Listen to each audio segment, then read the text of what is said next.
Special flavour drinks, juice, milk candy, dairy milk এবং সরিষার তেল নামেও বিভিন্ন প্রোডাক্ট উৎপাদন করতেছে। মানে প্রায় 10 লক্ষ টাকা মালামাল এটি জব্দ করা হয়েছে এবং সেটি ধ্বংস করা হচ্ছে।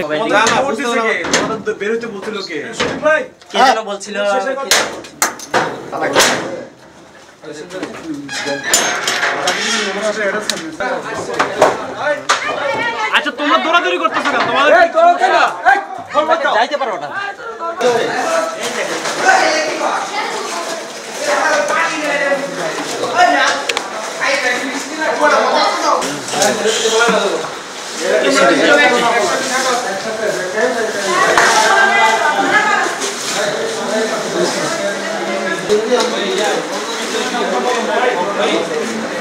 ম্যাঙ্গো জুস আছে, নিচু হেডি ডিঙ্কু মেডিসিন আর খালি পানি হেডি না এমনি পেটের সমস্যা খাই না। আর এটি খাইলে মানুষ মরে যাবো গা, এটা খাইলে মানুষের ভূমিকা দেয়। এটা লেভেলের মারার জন্য আর জুসের খাক মারার জন্য সেটা করি। আমি খেয়েছিলাম একটু, মানে কি টেস্ট মজা কিনে দেখছি জুসের মতো। আমি কিভাবে বানাই এটা দেখিনি। 8টা থেকে 6টা পর্যন্ত করি, সন্ধ্যা পর্যন্ত করি আর কি। আর ওই রাতের বেলায়ও 2টা, মানে সকাল 6টা পর্যন্ত থাকে। স্টিকার মারছি আর বোতল ভরছি এতটুকু। তারপরে আপনি হিটগান দিছি। হিটগান মানে ওই প্লাস্টিকগুলো আছে না, প্লাস্টিকে হিট দিছি, এতটুকু আর কোনো কাজ করে নিতে পারবো। কারখানাটির আসলে যে সামগ্রিক পরিবেশ এটি কিন্তু কোনোভাবে সন্তোষজনক না, এবং আমরা তাদের যে ডকুমেন্ট আমরা তাদের অফিসিয়ালি পেয়েছি সেখানেও এখানে কোনো ধরনের বিএসটির অনুমোদন কিন্তু তাদের নেই।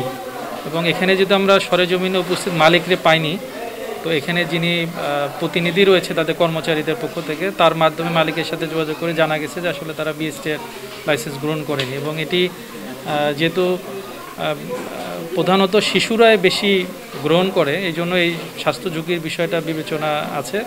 একই সাথে আমরা বাড়ির যে মালিক রয়েছে, এই জমির যে মালিক, তার সাথেও কথা বলেছি।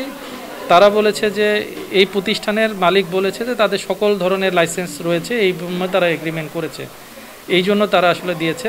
এবং তারা বলেছে যদি তারা জানতো যে বিএসটির লাইসেন্স নেই তাহলে তারা এটা ভাড়া দিত না।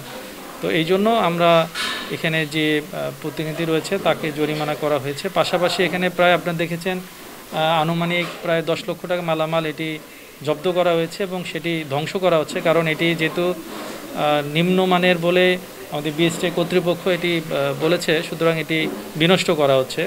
এবং আমাদের এই ধরনের অভিযান কিন্তু নিয়মিতই পরিচালিত হচ্ছে। কারণ হচ্ছে আমাদের যে সকল, বিশেষ করে যে শিশুদের খাদ্য সহ বিএসটির যে ম্যান্ডেটরি যে সকল প্রোডাক্ট রয়েছে সেগুলোর যেখানে অবৈধভাবে হচ্ছে সেখানে কিন্তু আমাদের অভিযান কিন্তু জোরদারভাবে চালানো হচ্ছে। আর কারখানাটির পাশাপাশি এটি সিলগালা করে দেওয়া হচ্ছে, কারণ কারখানায় এখানে অনেক মূল্যবান যন্ত্রপাতি রয়েছে।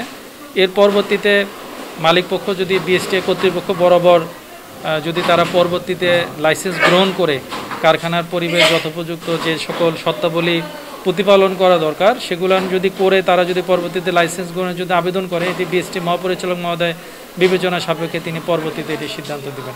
Best green agro food and beverage কোম্পানিতে এখানে